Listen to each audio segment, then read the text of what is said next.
अमृतकाल चल रहा है, हर जगह बल्ले बल्ले हो रहा है, देश विकास के पथ पे अग्रसर है।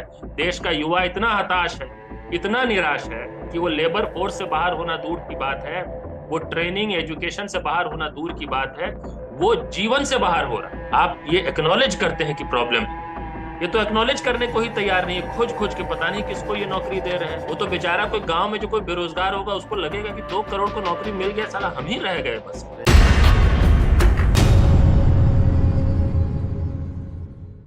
नमस्कार, मैं हूं अजय प्रकाश और आप देख रहे हैं द मूक नायक। दोस्तों, 2 दिन पहले लोकसभा में देश के गड़बड़ा गया। नमस्कार, मैं हूं स्टार्ट करते हैं सर, दोबारा एक बार स्टार्ट करते हैं। नमस्कार, मैं हूं अजय प्रकाश और आप देख रहे हैं द मूक नायक।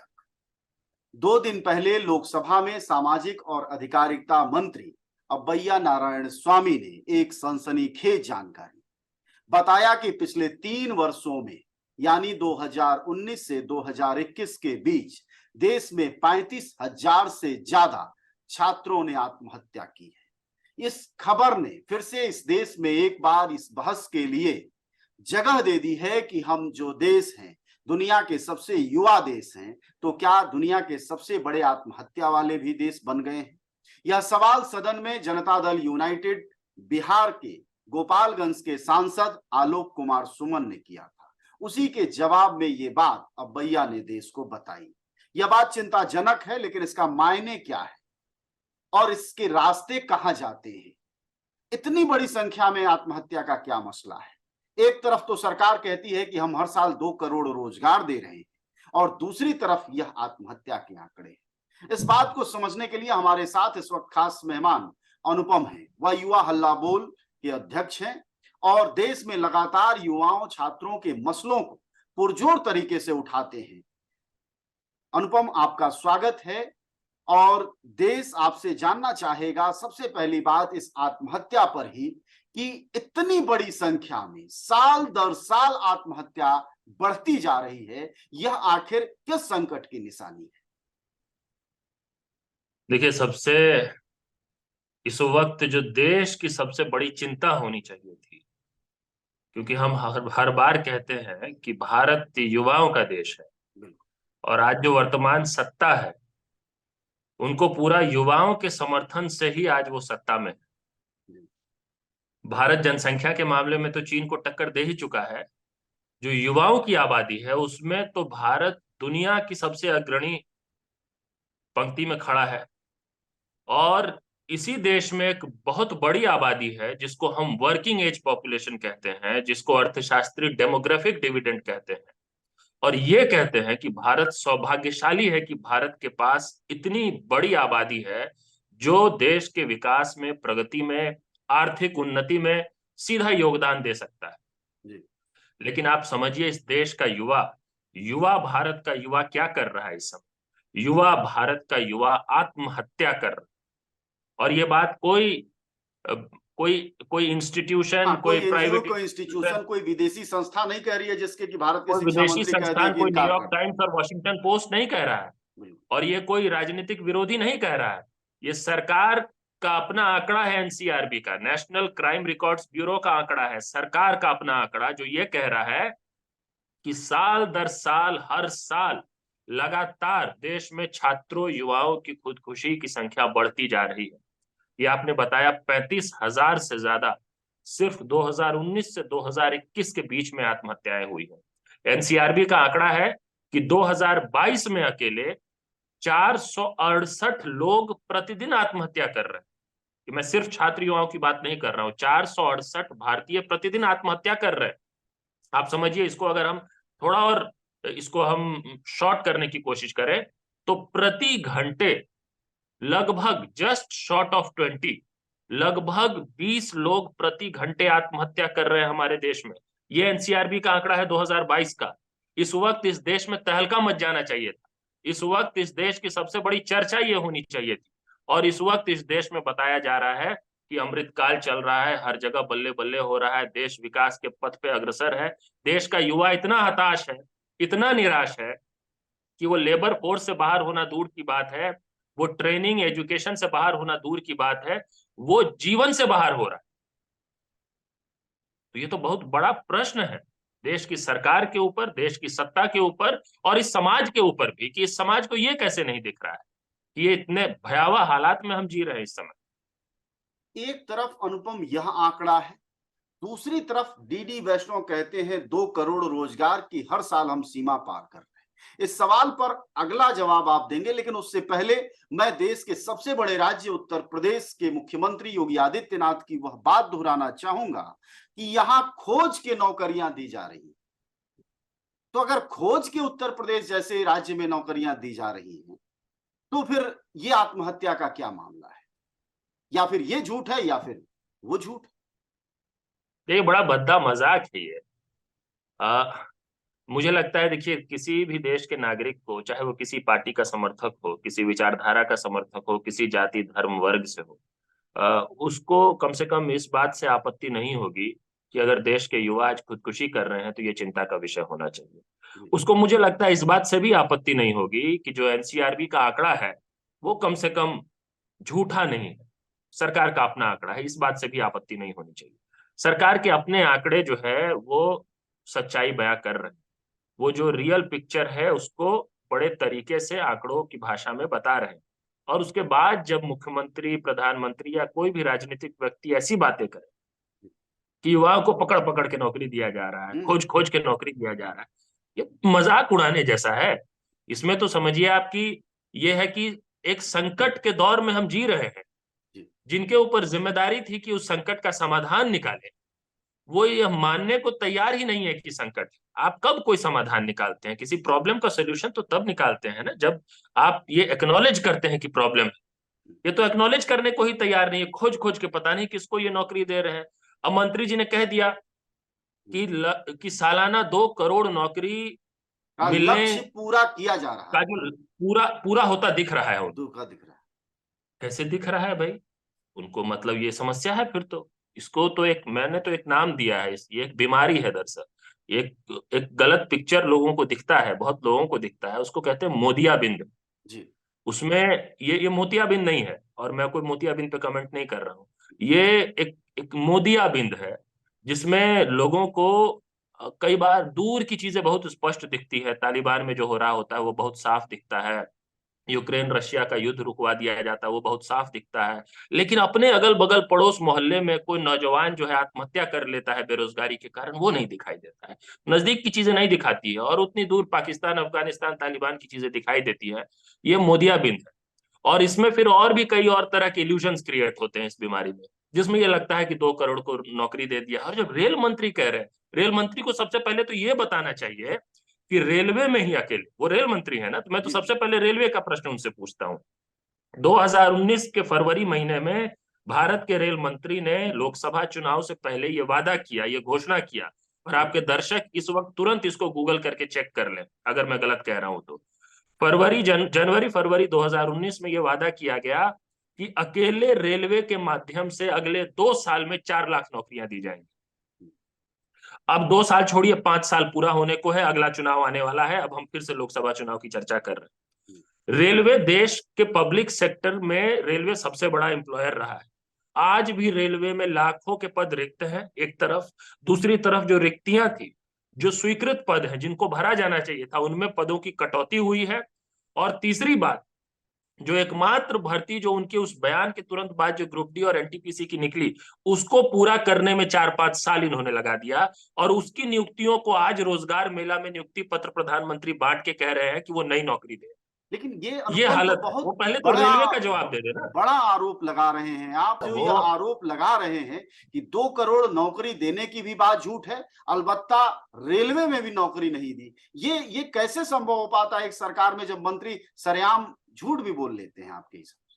देखिए, जब पूरे प्रोपेगेंडा मशीनरी पे 100% कैप्चर और कंट्रोल हो जाए, जी। और जब सारे भोंपू जो है उसमें आप ही की बात सिर्फ कही जाए, तो उसके बाद फिर हम जैसे लोग क्या कह रहे हैं आपके चैनल के माध्यम से, वो कितने लोगों तक पहुंचता है, और उनका भोंपू जो है घर घर कहाँ तक पहुंच जाता है, वो तो बेचारा कोई गांव में जो कोई बेरोजगार होगा उसको लगेगा कि 2 करोड़ को नौकरी मिल गया, साला हम ही रह गए बस। रहेगा, अपना ही दोष उनको है। तो ये लग रहा होगा। अब बिल्कुल। हम उनको क्या समझाएं?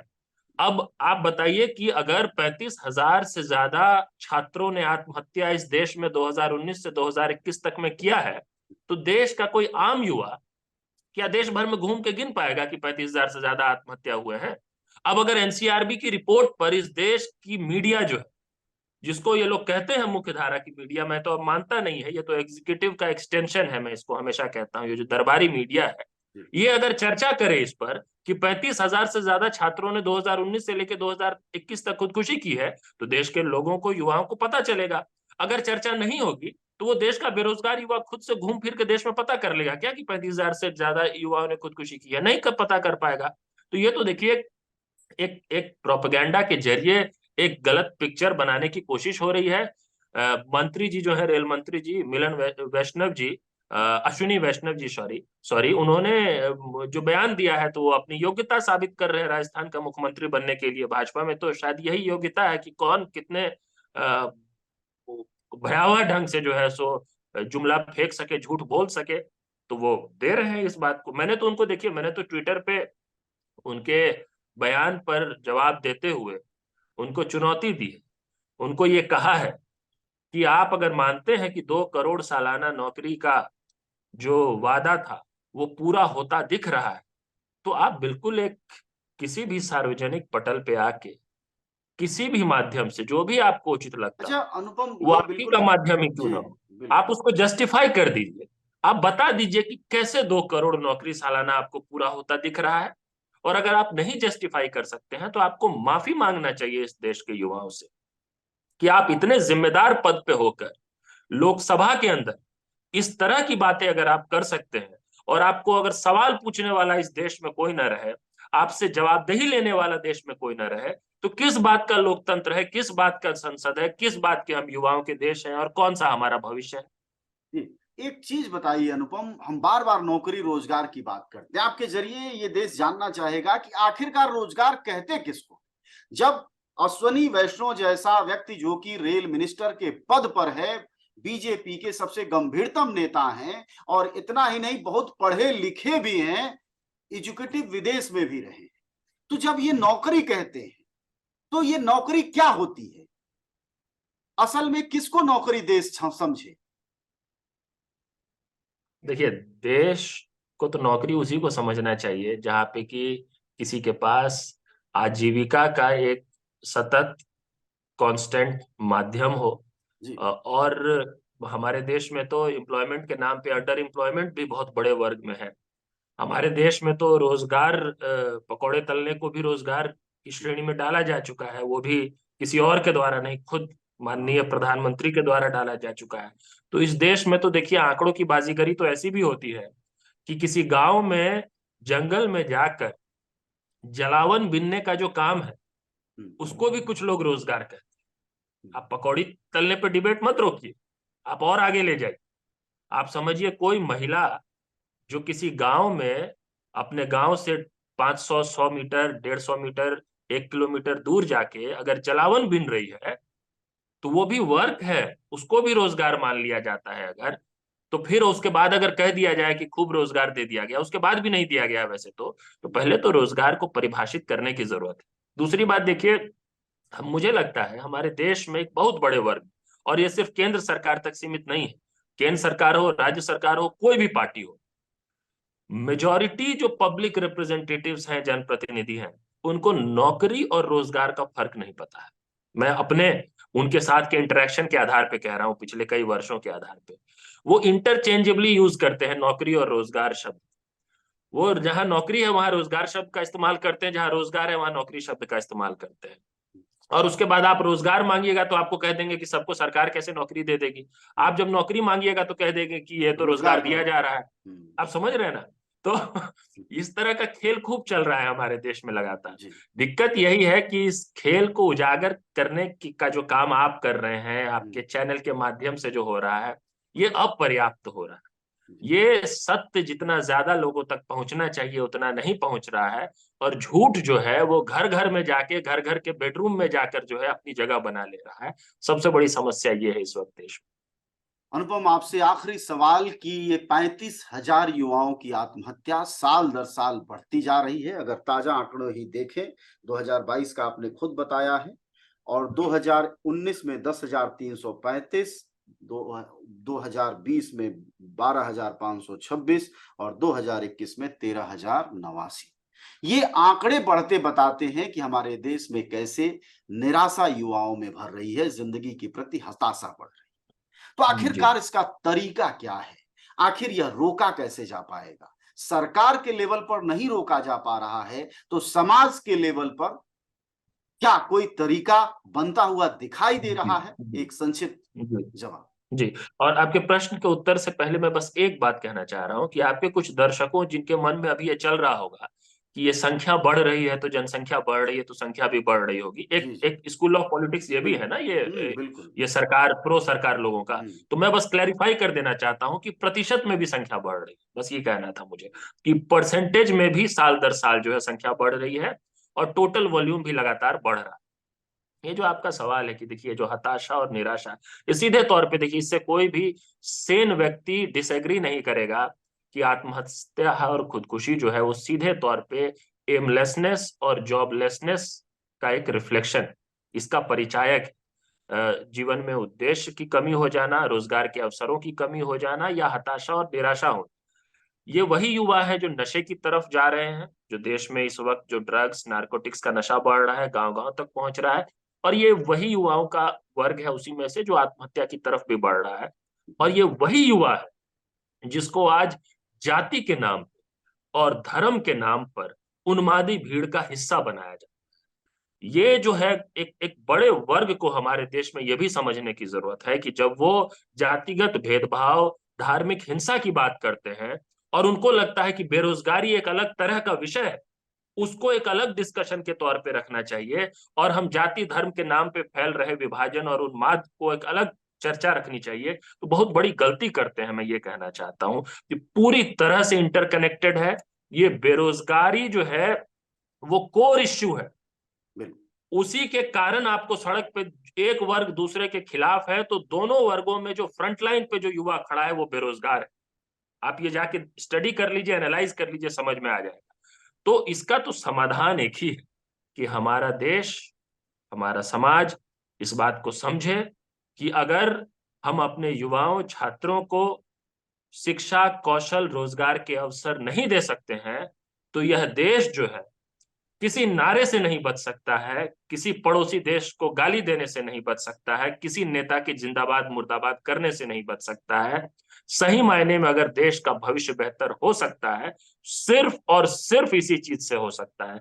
अगर ये रियलाइजेशन होता है और ये समझ में आती है कि सरकार किस ढंग से फेल हुई है, तो मुझे ऐसा लगता है कि इस वक्त वो सारे इंग्रेडिएंट्स मौजूद हैं हमारे देश में, हमारे समाज में, जिसके आधार पे स्वतंत्र भारत का सबसे बड़ा आंदोलन हो सकता है।